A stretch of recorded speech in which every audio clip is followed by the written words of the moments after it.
2. Spiritual growth. Spiritual development depends first on the maintenance of a living spiritual connection with true spiritual forces, and, second, on the continuous bearing of spiritual fruit, yielding the ministry to one's fellows of that which has been received from one's spiritual benefactors. Spiritual progress is predicated on intellectual recognition of spiritual poverty, coupled with the self-consciousness of perfection hunger, the desire to know God and be like Him, the wholehearted purpose to do the will of the Father in heaven. Spiritual growth is first an awakening to needs, next a discernment of meanings, and then a discovery of values. The evidence of true spiritual development consists in the exhibition of a human personality motivated by love, activated by unselfish ministry, and dominated by the wholehearted worship of the perfection ideals of divinity. And this entire experience constitutes the reality of religion as contrasted with mere theological beliefs.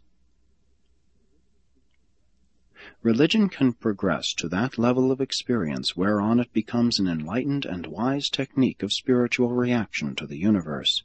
Such a glorified religion can function on 3 levels of human personality: the intellectual, the morontial, and the spiritual, upon the mind, in the evolving soul, and with the indwelling spirit.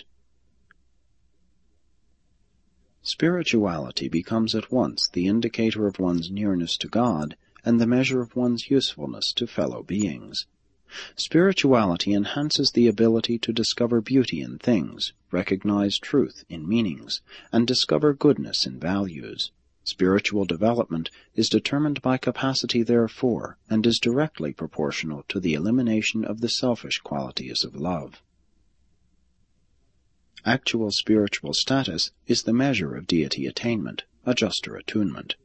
The achievement of finality of spirituality is equivalent to the attainment of the maximum of reality, the maximum of God-likeness. Eternal life is the endless quest for infinite values. The goal of human self-realization should be spiritual, not material. The only realities worth striving for are divine, spiritual, and eternal. Mortal man is entitled to the enjoyment of physical pleasures and to the satisfaction of human affections. He is benefited by loyalty to human associations and temporal institutions. But these are not the eternal foundations upon which to build the immortal personality, which must transcend space, vanquish time, and achieve the eternal destiny of divine perfection and finaliter service. Jesus portrayed the profound surety of the God-knowing mortal when he said, "To a God-knowing kingdom believer, what does it matter if all things earthly crash?" Temporal securities are vulnerable, but spiritual sureties are impregnable.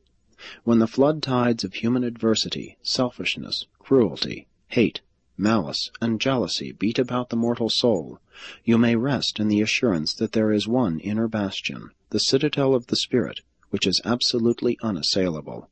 At least this is true of every human being who has dedicated the keeping of his soul to the indwelling spirit of the eternal God.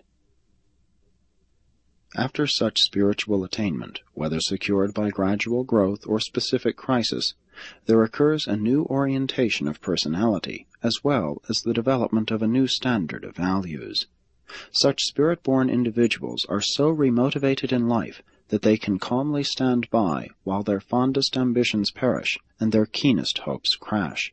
They positively know that such catastrophes are but the redirecting cataclysms which wreck one's temporal creations preliminary to the rearing of the more noble and enduring realities of a new and more sublime level of universe attainment.